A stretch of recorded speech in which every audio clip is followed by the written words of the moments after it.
Kumusta? Naiisip niya na ba kung anong pakiramdam tumira sa isang bansang binubuo ng libu-libong isla? Well, tara't samahan niyo akong silipin ang Pilipinas, isang lugar na puno ng araw, ngiti at mga tanawing, wow, as in mapapawaw ka talaga. Yep, tama yung narinig nyo, mahigit 7,000. Kaya isipin nyo to, ang Pilipinas ay hindi lang isang bansa, para siyang isang higanteng mosaic ng mga isla sa gitna mismo ng Southeast Asia. Ang ibig sabihin yan, bawat isla may sariling vibe, sariling kwento, at sariling magic na naghihintay na madiskubre. At yan mismo ang gagawin natin ngayon. Susubukan nating libutin, kahit saglit lang, ang Pilipinas. Mula sa mga makasaysayang pader sa north hanggang sa mga malaparaisong beach sa south.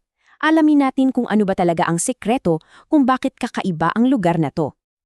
Okay, pero bago tayo lumipad, usapang klima muna tayo, no? Simple lang naman, dalawa lang ang season dito. Una, yung dry season mula December hanggang May. Ito yung perfect time para magbabad sa araw at mag-beach.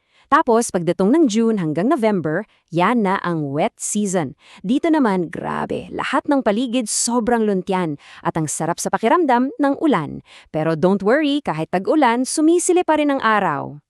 Pero alam nyo, higit pa sa mga magagandang tanawin, ang totoong kayamanan ng Pilipinas ay yung mga tao.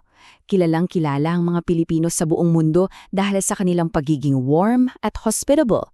May kasabihan nga sila, at totoo to ha, darating kang dayuhan, aalis kang kapamilya. At maniwala kayo, ramdam na ramdam mo yan pagdating mo pa lang.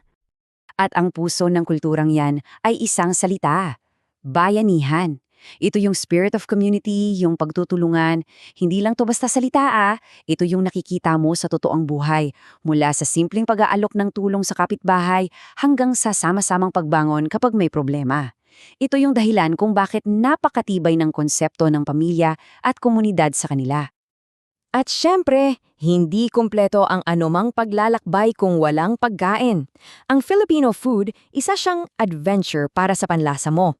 Yung mix ng tamis, asim at alat na nagsasama-sama sa isang kagat, grabe! Mula sa pambansang ulam, ang adobo, hanggang sa paboritong pampalamig ng lahat, ang halo-halo. Handa na ba yang taste buds ninyo? Sige, oras na para simulan ang ating mabilis na tour.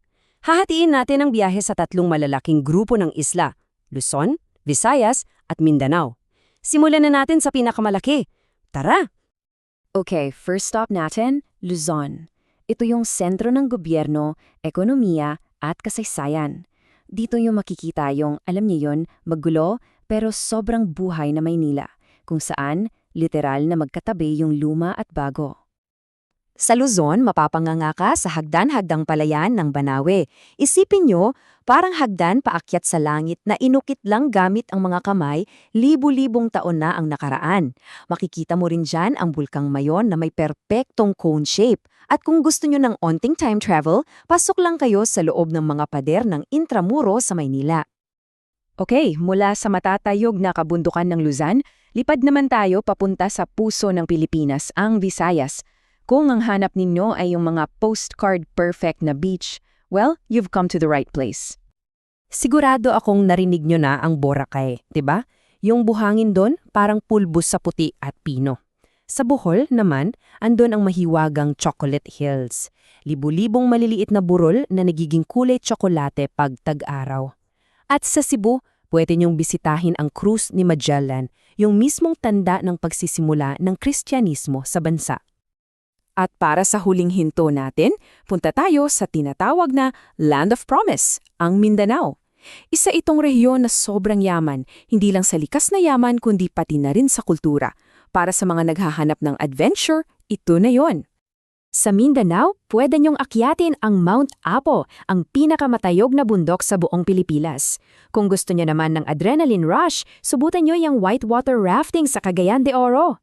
At para sa isang mas malalim na experience, makinig sa mga kwentong hinabi sa bawat hibla ng tela ng mga katutubong tuboli. Ayan, Luzon, Visayas at Mindanao. 3 magkakaibang rehiyon pero isa lang ang puso.